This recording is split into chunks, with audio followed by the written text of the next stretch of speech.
It's just playing the schlocky, romantic music and trying to read our poems. It's just Terrible. Anyway. Thank you for being here. Well, I'm thank you for being here. yeah, thank you all, yes, for Thank coming. you, audience, for being here. My introduction, I'm going to succeed being informal. I'm now knocking more things over. Nothing important. The reason I wanted you to come, Martha, and the reason I have Martha here is that, I mean, it goes back to the 1970s, and I was going to poetry readings in San Francisco with my girlfriend. And it was always Robert Duncan readings, I'm embarrassed to say, always. Yeah, that was all I went to. But there was always this older couple there that looked like an older version of us. And we were staunch hippies at that point. And so we started sitting next to the older couple, and it was so often that we became nodding friends. That's all I knew of them. We would nod, how are you? We're great, you know, it's wonderful to hear Duncan's going to read something new. We'd chat for a second, the reading would start. And this went on for quite a while that we were doing this, until one day there was a little magazine called Poetry Flash that showed up in the house, and the couple was on the cover, and it was George and Mary Oppen. Oh. And I remember going, oh God, you know, Oh, them. oh them, you know. And it sort of sent this thing through me that I've never quite gotten over, and that is what I wanted to do with this particular reading in this series, was that you never know who you're sitting next to. What absolute treasure is sitting in the seat next to you, that you have a nodding relationship. Yes, you too. You guys actually know each other. And so when I started these readings, what I wanted to do, I mean, as with the series, I started with Bill Corbett and Garrett Lansing, who in my poetics were the two center posts in my heart to anything that I wanted to do here. Bill because he had opened the last series, and Garrett because he had been the one that said when Robert Duncan died, of course you have to do something, and that's what brought everybody together there. So I wanted to present people who I see as working here that are not just you and me, but are somebody, and this is the way I see you, as moving in a fashion and in an area that is much, much broader than the rest of us is doing. I hate greater than, as many of you know. I fight with Ed Foster every time we have a poetry festival. He wants to put great American poets. And I say, no. Who's deciding that? But it's not that we don't have our loves and our treasures. And to me, you have been a treasure. You read at my last series. You have been a treasure to other students. That I have never met a student that doesn't go, oh yeah, I had classes with Martha, you know, and with that tone that I can recognize as being something more than. And in the readings that I've come to, and I've heard you read for, it's been a couple of decades and more now, it's always been challenging and wonderful to watch you, as I said when I heard you read last, continue to stretch and move and push yourself. That's the challenge to all of us. Clayton Eshelman once was asked, you know, what are you doing these days? And he said, I'm trying not to be Clayton Eshelman. And everybody laughed, and he stood there with that horrible, serious face that Mr. Eshelman can have, and said, no, I'm absolutely dead serious. I can repeat myself infinitum. He said, what I'm trying to do is push and continue in the way I was when I was 20 years old. And that's what you've done. It inspires me to the soles of my shoes, and it should inspire everybody else that's around us in this community. And it is wonderful to have you here, to have you give this reading. Stop it. Please welcome Miss Martha. Well, guys, so I don't remember exact words of your invitation, but the invitation was to read my work, right? Mm-hmm. Not to read my new book, which is what one always does. Now, with such a tiny audience, if you haven't heard me read from my new book, I'd be happy to read from my new book instead or in addition or whatever. But what I sort of decided to do in response to your invitation, and to a couple of other things you'd said to me, is to read, this is my books, you know. I'm going to read them all. Every one. It's just sort of talk about exactly what you're talking about, which is kind of the trajectory of my work, and it's more of a little talk with poems thrown in. Does that sound fine? Sounds great. Okay, so yeah, I am a reinventor of self, partly because I get bored. with what I'm doing. And one way that I know I'm done with something is when I start repeating myself and thinking that is a pale imitation of me. I will not do that anymore. So I'm going to start with my very first book, The Catastrophe of Rainbows. And the title is based on mathematical theory, but I was also very much influenced by painters at that time. Art, it's very wonderful, by the way. If you haven't looked at the walls, this is Jess's work, and you should look at it if you haven't. But I, especially in my early work, was very much influenced by artwork. And so when I found out that this mathematical theory had something to do with rainbows, I kind of made a connection. Now, the other thing I want to say about my early work is that, like a lot of people, I was writing somewhat narratively in the beginning. But I was always distrustful of that and never really bought into writing a narrative poem and don't quite know how to do that. So I was always self-correcting or sort of doing process on the way. So I'm just going to read one poem from this book that's kind of an example of that. The car is red. The car is red. A girl in white shorts rubs a chamois between her hands. Skin, she thinks. A phone rings. A woman's face by the checked curtain, a white receiver in her hand. No. The car is white. The girl's shorts are red. Red as the red ceramic apple on the wall above the phone. Across the street, a boy pedals by. No, the boy is waiting on the phone. This is too red and white. Blood and milk, a dishpan in the sink, the woman's hands in the girl's wet hair, lacquer suds. Where is the ring, the fleck of gold on the apple's cheek? Ah, the gold in the boy's brown eye, the brown of his body, his summer hair like gold, gold, the small brown buds on his chest. Hello, what smooth, smooth skin she never touched. She thought it would all seem red. The red dress, the deeper skin. She must have been thinking the red car. She was the one who painted the apple. Her best friend painted the gold pear. Tongue to teeth when they were 10. Across the street, under the stair. Deeper secrets, there and there. Brown and gold, white and red. Body. So, after that, I was still thinking narratively, and I got this bright idea. I was going to write a very long narrative poem, but it was going to be a little bit wacky because I had characters who were going to go across the country, 4 of them, and they were going to stop and encounter various incarnations, authorial and fictional, of American literature. I got them as far as Canada, as Ontario, and stopped. And I wasn't going to read anything from this, but I guess I should because there's an Emily Dickinson encounter in here. Huh? So I'm going to read next 2 Emily Dickinson poems, one out of this narrative sequence and then another.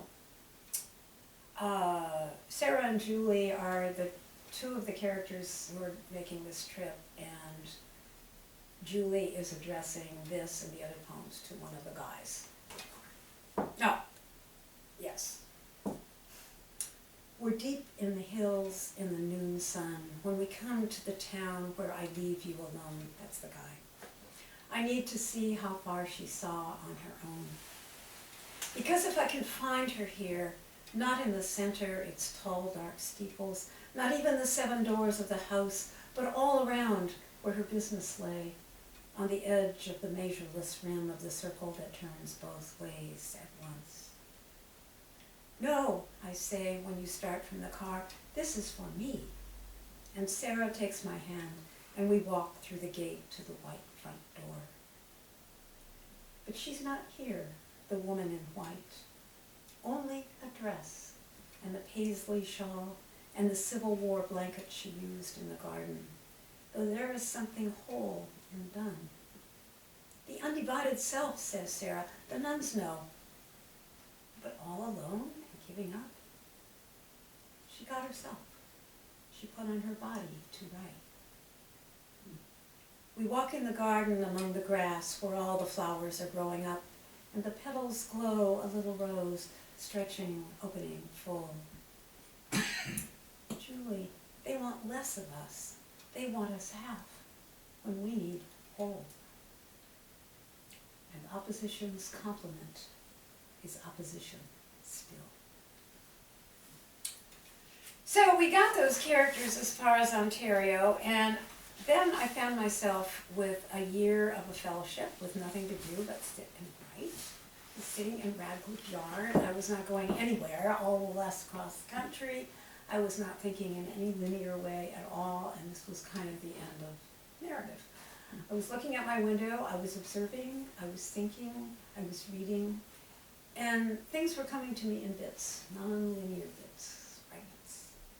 And then more influence of visual art. I saw an exhibition in DC of the sculpture of David Smith, and I said, that's what I'm trying to do. I'm trying to write poems that are not symmetrical, that don't have beginnings and ends, that are made up of pieces, the way his sculpture is, that sometimes are sort of referential and not always, and that's what I want to do, and the poems are not going to look pretty on the page with everything left, left justified. They're going to be able to move around a little bit. But nobody would know that. Nobody would look at these poems and say, oh yes, David Smith. But I know better.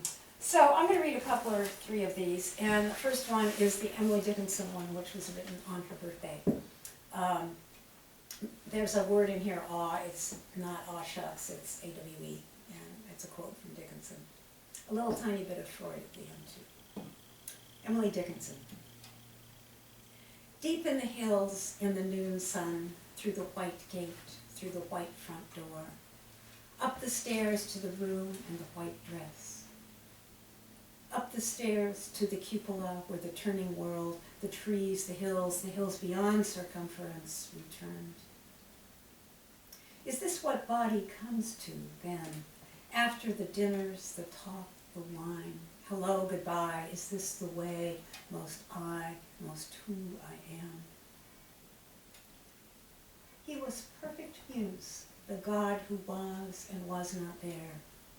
She had no mother, she said. Her mother was awe. But awe was also muse, was house, was hills beyond the hills. Mother, wife, the earth at last. For us, that's right. For us, it goes the other way. The deep green cave, the flesh of love, the wings of the white election.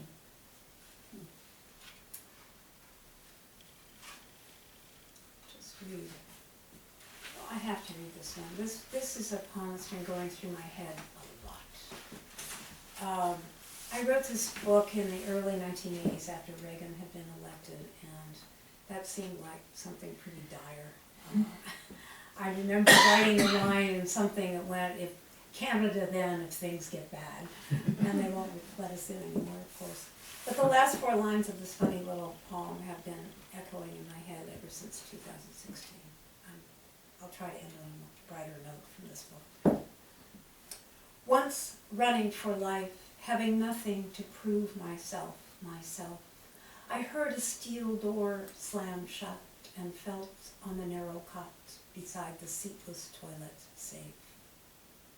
At night at home, when I look down from my window, squares of light pattern the blackness.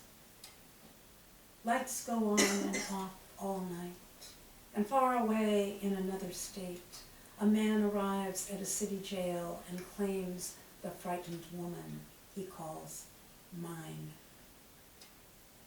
And what if an old and powerful man in the threatened years of this century should wish the whole world to die with him, wife for his pyre? Okay, little nicer. Cheer you up. This is a little one. A little one. As if the windows were open air, as if the ground were nothing. The old dream, the old wish, But this time the wings are my own open arms, as if I had come to be in the way of the birds, the little feet lengthened and feathered, not as if I were carrying something strange, a burden grown from the bones of my upright back, as if I were the very first of my kind. Okay, so what happened next was I had a student at UMass Boston, might have been around your time too,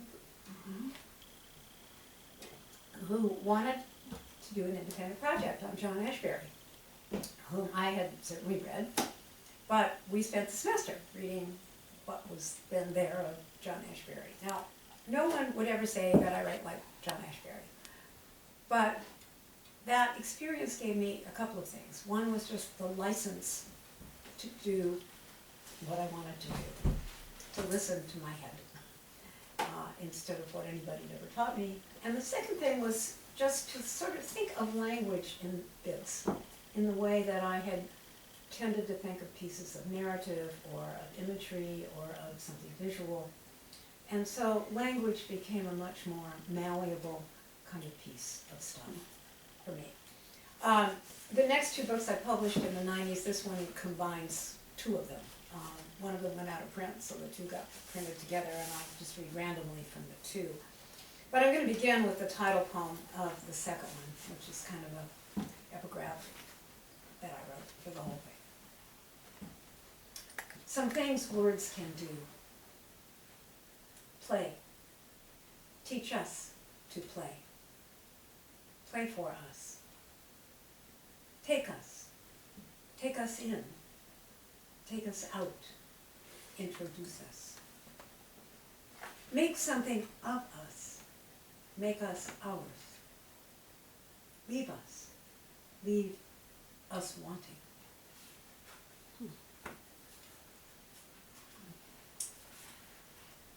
If I got one kind of license from Ashbery in there, I sort of gave myself another license to write a little more politically, which I've been doing pretty much ever since. I shall see.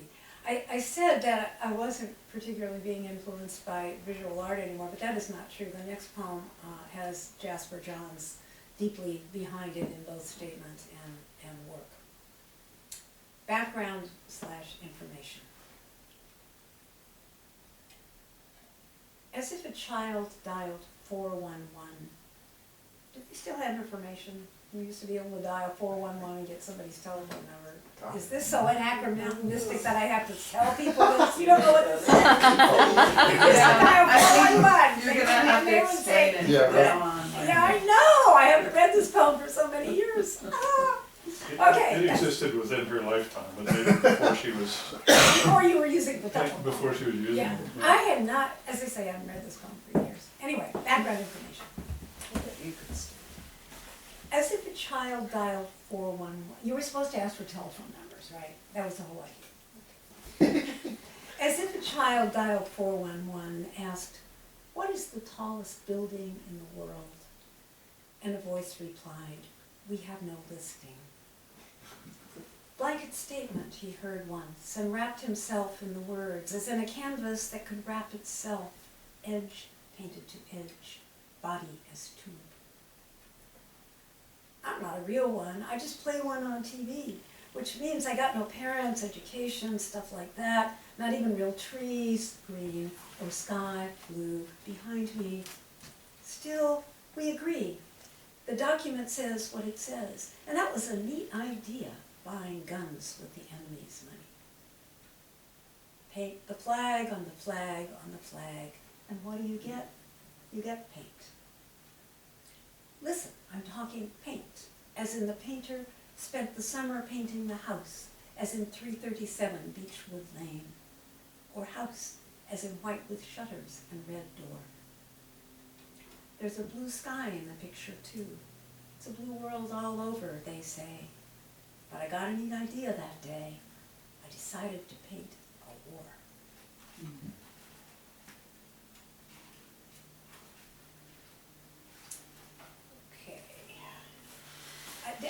this is either anachronistic or geographically limited, but my father used to wake me up one morning and he'd say, "Up and at 'em." You all know that? Yeah. Somebody gets up and at 'em. I'd love to know its origin. So would I, which is why. In the midst of almost blue. And just when I thought of a trip to Australia, flying out of the clouds and that blue reef, they asked, and I said, okay, I'd do that job. I mean, something to stir things up that were down to earth and so very cozy. Don't let yourself get tired, he said, while people who'd shared a country were killing each other off and guns were selling like ice cream on the streets of major cities. And then the president dropped some bombs and everyone said, oh boy, oh boy. Ends we lose means no one wins, but doing's what we set against undoing. It's how we're made. In the midst of all that blue is where I'd like to live. Wavy blue floor, floor to heaven blue walls with only a line between. And once, I'd swear I did. Now the clouds cloud that scene, and it's just as well. Beyond the blue horizons, no address in anyone's book. And besides, there's plenty to keep us going here at home. To lie back in those fabulous arms, relax and enjoy the view. This is your home away from home. It's premature. Up in Adam, I thought I heard. Or was it up in atoms? But where we lives in time between, whatever they are, they're what we're at. So early, these late mornings. As the end of that suggests, I started playing with language in my head when I was a very small child. And I would always hear other words in the words that I was hearing, and I think this is the primary source of my poetry, is to do that. But it took me a while to give myself license to actually let that happen as I was writing poems, and it's sort of been happening ever since. Up in Adam. I don't know what it really means, but it meant up in, I mean, I was doing Adam and Eve for a long time, and then we learned about atoms. So in this book, I also got obsessed with single words, and I found different meanings of certain words, and there are about 10 of these sort of, you published a couple of them in Compost, these 14-line poems that don't rhyme but obsess about a single word. So I'm going to read a sexy one. How's that? Likes. There was like this guy, she said, with really great hair, long and blonde, just like a girl's, you know. And I had on this dress he liked. And he had on these running shorts and shirt, which he took off, and I took off the dress, which he put on, and I put on the running shorts and shirt. I liked the way they felt like skilts, like silk against my skin, and soon the shorts were on the floor, but not the shirt. My hands were in his hair, my hands were like beneath my dress, my hands were his, were finding me, no him, no her, no both of us, like he was she, and I was he, and we and they were both in both of us. Too like, too like. So, 4 down.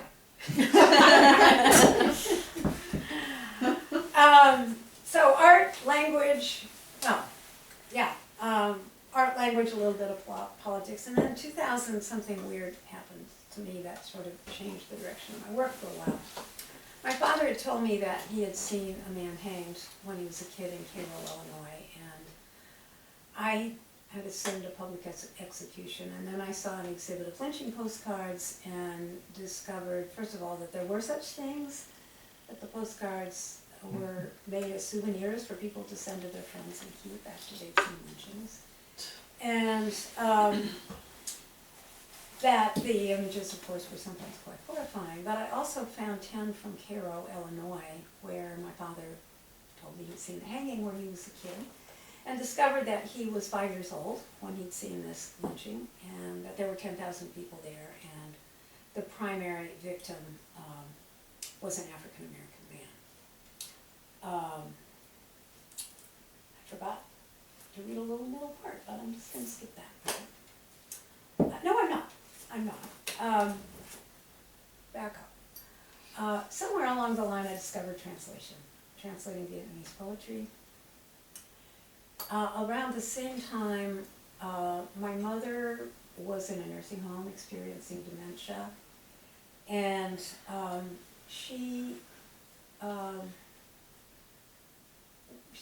there was dementia, but there was so much language. She didn't lose any vocabulary, she talked and talked. And so I would sit by her bedside and write down what she said, and it was quite wonderful.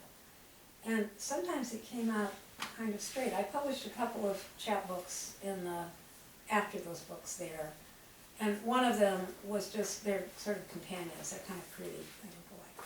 But one of them is my mother, and the last poem in the book is really a transcription of some stuff she said. So this was a new thing, to be taking language from one language and making a poem out of it in another language, or taking my mother's language and making poems out of that, and finding in that language real poetry. So that sort of, I added that to my repertoire of stuff. So I come upon this lynching. I cannot stop thinking about it. I can't imagine how in the world I'm going to write a poem or poems about a lynching. This is not the kind of thing I did. But one thing this is a footnote. I learned a long time ago that when I think I'm not supposed to do something is when I pay attention and decide I better do it. Mm-hmm. We all have these censors of grade school teachers, high school teachers, culture, friends, parents. So when the censors speak to me, I say, I think I better pay attention. And so the censors have become my muses. So I plunged into this thing, and one thing I plunged into was doing documentary work, which meant going back to the research skills of graduate school, which were horrible at the time, but suddenly became exciting because I had another thing to do with them. But I also found myself using everything else that I had ever done as a writer. And the fragmentation, the self-correction of early narratives, the language play, all of it, I was using all the resources I could in order to make poetry out of this really incredibly non-poetic stuff. And that's kind of what I've been doing. That's one thing I've been doing ever since. In this case, the sort of self-correction, like in that first poem, no, the car is red, I got that wrong, was kind of genuine response to this true stuff that I didn't want to get wrong. You don't want to lie about lynchings, it's bad enough, you don't want to get it wrong. And so while I was writing this book, my father had died, and I was trying to figure out, first of all, what happened with this lynching in the North, by the way, and secondly, how my father would have felt about it. So this kind of stammering, I'm going to read just the beginning of the book. My father, when he was 5, sold fruit in front of his uncle's restaurant in Cairo, Illinois. And he was kind of a phenomenon. People would come to see him because he could make change no matter what odd number of fruits they bought and what odd number of coins and so forth. So that's what he did. And Blue Front was the name of the restaurant where he sold fruit. And I had no idea what Blue Front meant. Cairo is between 2 rivers, so I was thinking about that, the Mississippi and the Ohio. So this is not interesting as poetry particularly, but it's the beginning of the book, and it's me stammering. And stammering is something that even as the focus of my work has changed, I continue to stammer. He was 5. He sold fruit he was 5. He sold fruit on the street in front. He sold fruit. People came. He made change. Came to see him make change. In front of the restaurant that faced the tracks that ran by the river, one of the rivers a block from the street and up to the double arch where in 1909. Was it the blue of the Was it the river front of the blew up? And then, when I got to the difficult, the emotionally, bye, Kevin. Bye, folks, please. Sorry. Have a good reading. Yeah. When I got to the emotionally difficult stuff, I found myself doing the same way, same thing in a different kind of way. This is about the lynching. This time there was a body, it was a white body murder, it was a woman's body rape. Said him because she was large and he was larger, he was large enough. Said him because she was white and he was black and could have therefore must have necessarily him because. Was what they said it always was why they said they had to, must. But it wasn't always rape alleged, it wasn't always murder alleged, it wasn't always even alleged.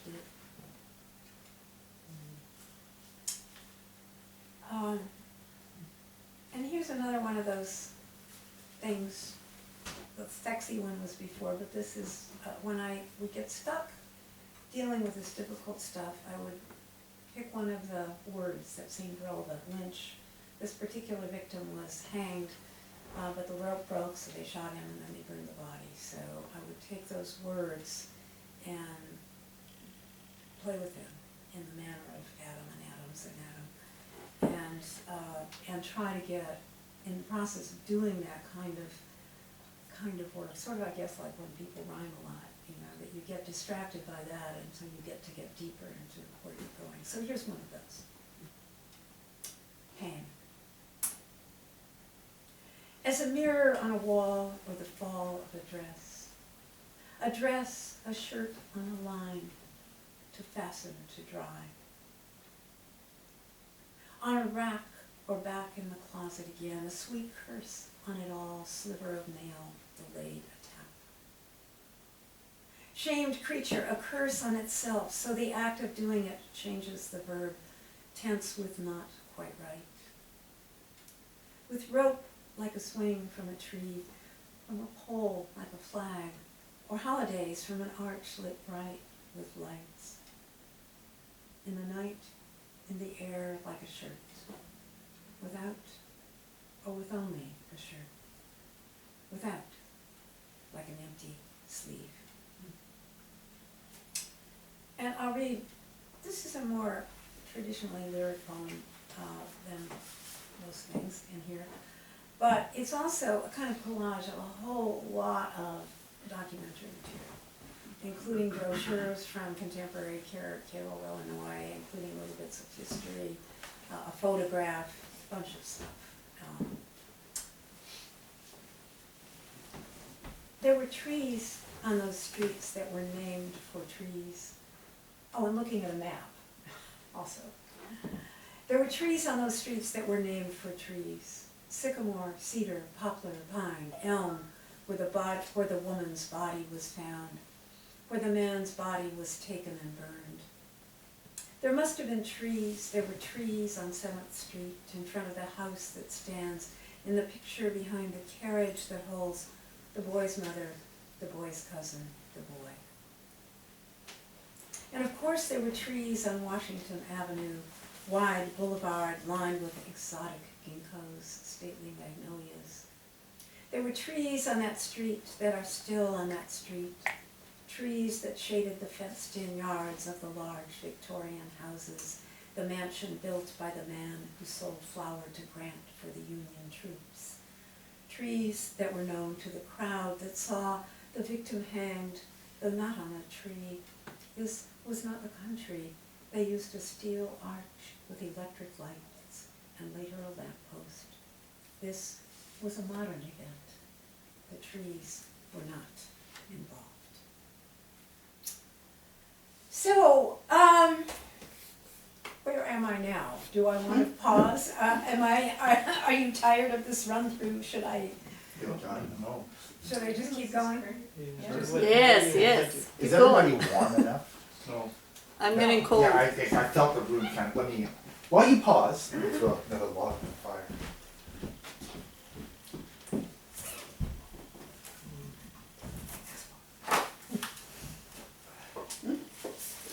I'm not gonna read. I'm finding it fascinating how you talk about your inspiration to the work. And it's interesting because, like you said, how can you write a poem about lynching, but at the same time, to pull those things together and make it so beautiful, it's really amazing. Well, you know, I don't do this. I mean, I've never done what I'm doing right now before. I've never really talked about this in this kind of way.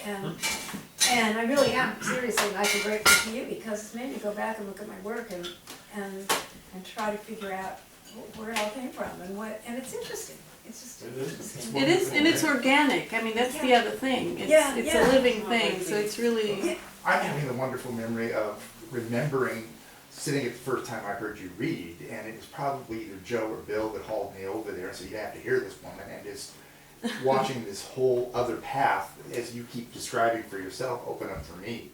You know, so that gets passed on, and you know, thank you. Thank you. And thank you, audience. Okay, so I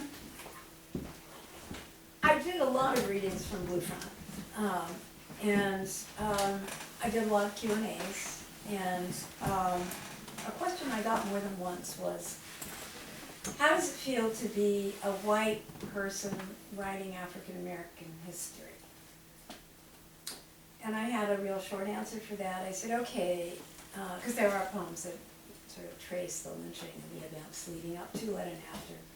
I said, if you were just going to film the lynching part of this book, how many white actors would you need, and how many white extras, and how many black actors would you need?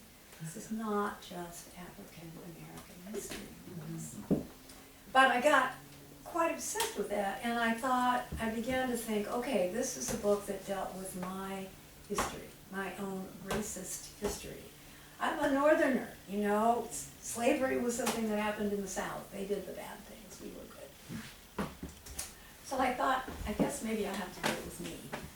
And having not been too much of an autobiographical poet, I found myself drawn into my autobiographical white past. And wrote more poems about stuff like childhood than I probably ever had through that lens. I grew up in Iowa, which was 99.3% white when I was a child. It's a little less so now. And so on the one hand, I kept doing research, and the research was all about the North. So I was doing research about slavery in New England, same stuff that Kevin, who just left, did. And I did research into race in Iowa, which I had heard nothing about when I was a child, except that, of course, we were a northern state, and we had things to be proud of. The Underground Railroad went through and so forth. So this is a mix of the personal and the political and the historical. I think I'm just going to read the first one of these, not necessarily my favorite poems, but it's the first one. And one of the things I realized after this book came out was that this is a book about my father. And listen to how this book starts. These are untitled, unnumbered poems. This is a book-length poem. These are untitled poems. I don't like them. Because my father said, yes, but not in our lifetimes. Because my mother said, I know my daughter would never want to marry. But mostly because they rarely spoke of or noticed or even whispered about it. Did not, of course.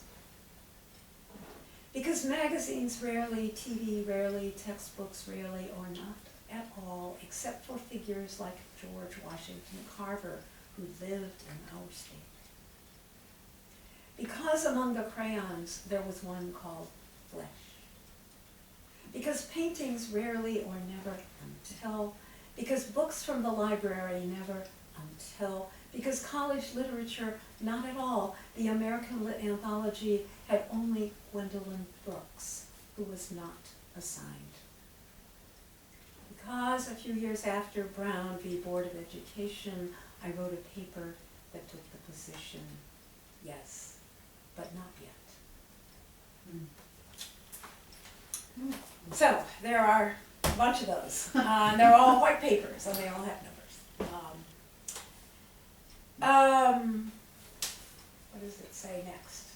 what's up next? Somewhere. Oh, here we go. Yes. So, yes. So, someone heard me read from those two books. I think the second one hadn't been published yet. And I thought, that's good, that's a nice balance. This is my father, and this is me, and this is history, and this is up to the present. And so this poet said, after I did the reading, so you know you're writing a trilogy, don't you? I said, no, didn't that occur to me? Are you sure? And he said, well, I think so. And the next day he apologized. He said, I didn't mean to. I said, well, no, it's okay. So then another family story hit me. And I should say I don't think of myself as a particularly autobiographical poet or exactly a political poet, but what I like is this territory where the personal, which may mean simply feelings, but sometimes means story, where the personal and the larger world come together. And so this book too started with a family story. A kind of silly one that my mother endlessly repeated, that she had gone to the 1904 World's Fair because her mother was pregnant with her. So that was my mother at the World's Fair in St. Louis, not too far in the Midwest where we all grew up. So I had been thinking about that fact for years, and 3 lines I had written down 10 years before or something. I had nothing to do with what was I going to write about the World's Fair. And then I learned that in addition to these fake marble palaces extolling the virtues of progress and civilization, there were 3,000 human exhibits at the World's Fair that were to show the contrast between civilization and primitivism. And all of this was in the name of scientific racism. They had a department of anthropology. They had Native Americans. They had a bunch of Filipinos because we had just acquired them in the Spanish-American War. And then they sent the Department of Anthropology around the world to gather more specimens. They actually taught a college course using the World's Fair.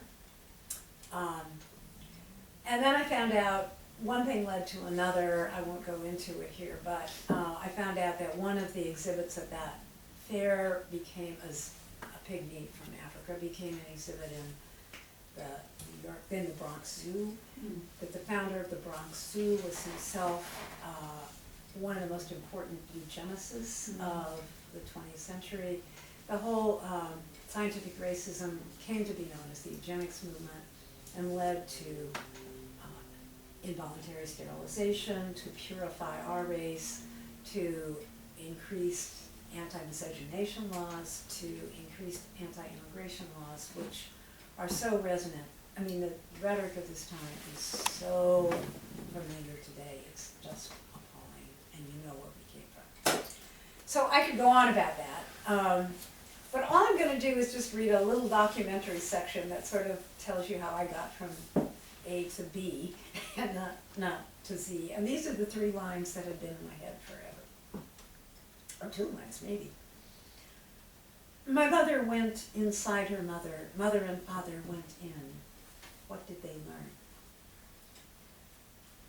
Across from the ivory palaces, you could see the living exhibits of the Department of Anthropology, procured by same or government in model villages and native dress, regardless of the weather, smallest to tallest, lowest to highest, hairiest, darkest to dominant whites. From Patagonia, tallest, 5 males, 1 female, 1 child. From Japan, Ainu, hairiest, 4 males, 3 females, 2 children. From Africa, darkest, smallest, 9 males, including 5 pygmies. That's that book. That's the most documentary book I've ever written. And right across from that poem, my other grandfather, not my father's father, my mother's father, was a newspaper editor, and I spent time going through those newspapers, and this is just stuff from the newspaper. That itself is my grandfather's newspaper. Can you read a little bit from it? It's not very readable.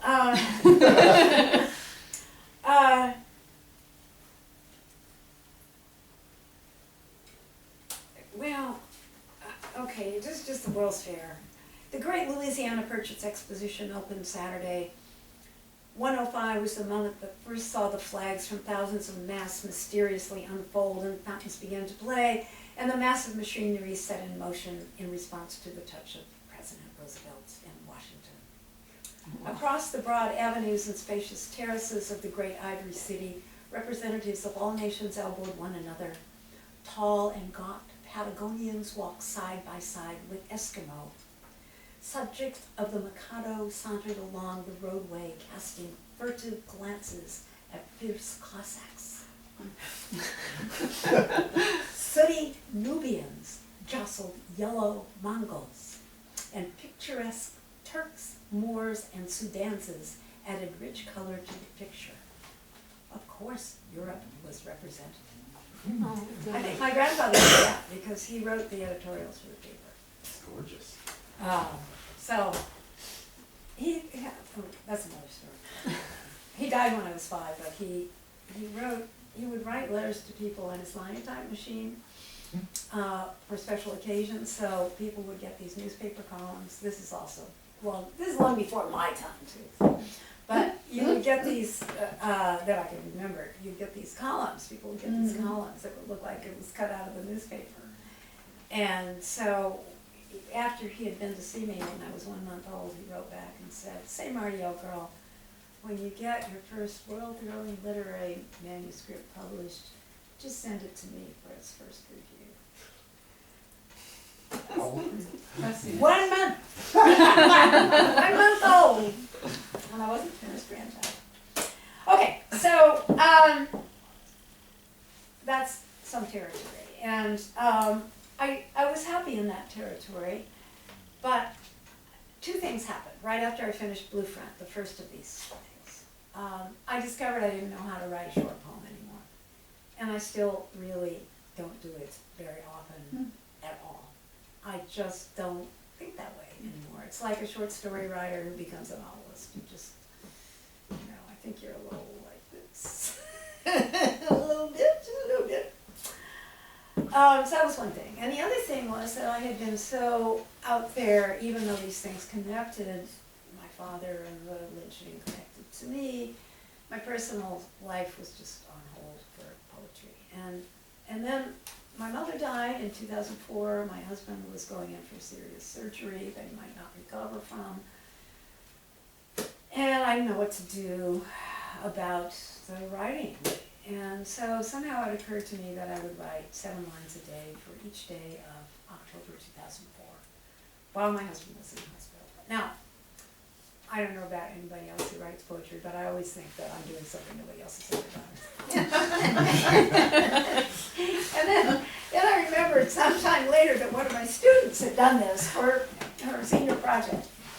But I also remembered that I had done this when I was writing those poems that I was reading from the David Smith influenced ones. And I called that whole section the Book of Days. I mean, duh. Who never did this before? Well, me. How about that? So that was October 2004. And the next year, I discovered that I still didn't know how to write a short poem. And I didn't know what to do. And so I thought, well, I'll just do that thing in December. And then I thought, well, if I can't ever write anything else again, I'll just do one of these every year in no order until I've gotten through all 12 months at the rate of 1 per year, which means I will finish in 2015, which I did. So this is these are more companion volumes. This is a 12-year project. This one is Day Unto Day. It was published in 2014, and this is Night After Night, and it was published 4 years later. So there's 6 in here, and there's 6 in here, 6 long poems. So I'm just going to read the beginning of the first one and the end of the second one. I'm going to read just 4 sections of the very first poem and 4 sections of the last poem. Over Time, October 2004. 1. Not much, less, slip of a finger, diminished interval, maybe third of 3 or 2. Water mirrors house with high green door opening out, no steps into pure air. 2. Air pockets 3 hawks. Cat got the bird, got the cat. Overflown, a habit of flight. Worn cloud on the edge of edge. Wisps, little tongues.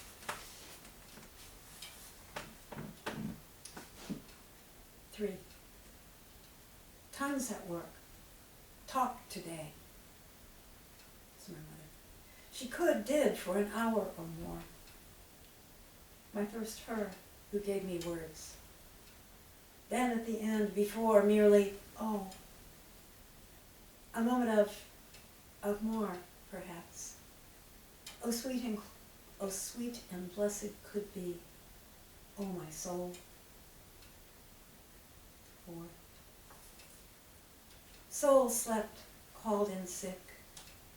Late sun clouds, the lake with clouds. Katydid down to did. Nothing to be done. Little sun, quarter moon.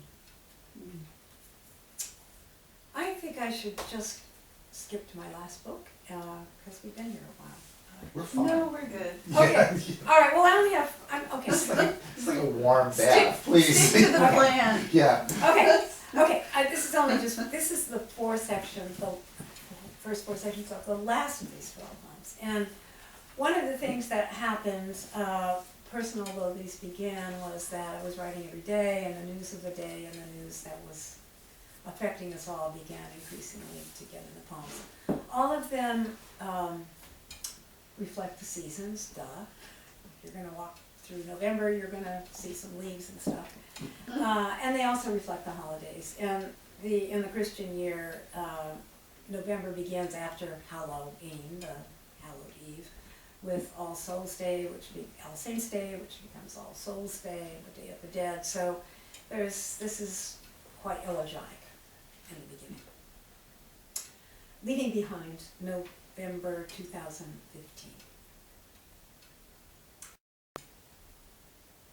Open up for clothes out. Soul clothes. Everything has to go. Closing down time. Call them all saints, souls, my own gone ones. Andy, Marcia, Mary Alice, Marianne, Cloud of all, carried out. 2. Outside my window, locust cloth of gold. On the ground its yellow tabs, linden hearts, sweet gum stars, like cutouts from the same. Paper napkin ghosts fill a tree near the house where a year ago my friend. Rust-colored chrysanthemums, rust-colored door. 3. Door to door the angel nor the Lord passed or did not pass. The angel opened the prison door. Doors to pass through, out, or in are millions more than any. In the other story, the Lord said to put a difference between. 4. Between one and another, a gun. At one end, it's a good gun, because at the other's a cell phone, pill bottle, toy gun, nothing, a Trayvon, Tamir, Dantre, Michael, Laquan, Eric, Rikia, John. Call them out, and the others, black and many. So, we are now at the end. That poem was written 9 months after my husband died, quite unexpectedly, suddenly, shockingly. The way I got through the next months was to write poems addressed to him. I had no intention of publishing these poems, ever. I wasn't just throwing stuff down on the page. I mean, you don't sort of run badly. If you're a runner, you can't do that. So they were consciously poems, but they were for me and for him. And I didn't mean to publish them, but I did. In September, this is my new book. I've been reading a lot from it recently. It's kind of a relief to be doing this instead of that. And I won't do that reading, obviously, having done this other one, but I thought I would close with just 2 poems from this book. These are, again, it's sort of it's sequence, it's maybe one long poem, no titles, just numbers. No page numbers, just poem numbers. But these 2 come about 2/3 of the way through, and not back to back, but they're the poems about the scattering of my husband's ashes in December on Cape Cod. Paper bag with empty box with almost empty plastic bag, and on my hands and on my jeans, you, some part or parts of you from when we sent you into the sea, low tide, so you easily rode the lightest currents in tiny explosions of white. And when we finished, a sudden late sun on the water, of which you were becoming a part, on runnels between patches of sand, as if you were signing yourself in silver. And the other one. Another beach, the last one we walked together, hand in hand in the August sun. And I walked on while you rested there, and now it is winter, and I am here with almost the last of you in my hand, a tiny part of some parts of you, your hand, your blue eye, shoulder, mouth. And I try to gentle you in to the sea, but a sudden wave rushes over my feet, and the wind catches this part of some parts of you, and instead you are in the air, and more than before you are on me. You have met me again. You will not let me let you go. You are in the sea where you wanted to be, but you are also in air and sand and earth where your grandson will bury another small part. And now I lick my finger, and you are in me. Thanks.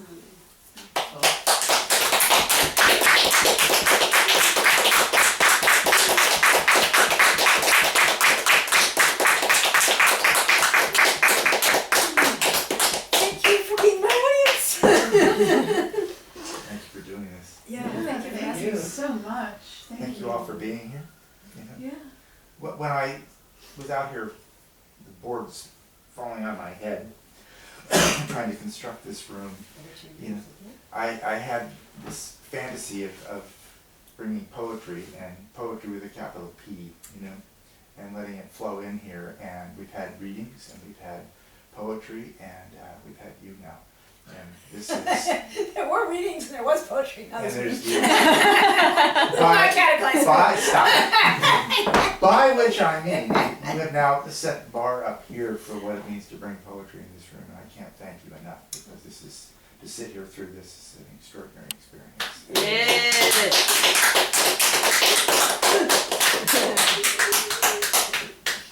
Talk amongst yourselves. Yeah, and if you have to run to the next event, are you No, running? I have no, I don't run. You don't? We can relax, we can head for the next event if you wish, but there's also food, wine. I'll turn the There's Fleetwood great Mac bread. back on. Did everybody get the great bread? The great homemade bread? Oh, yeah.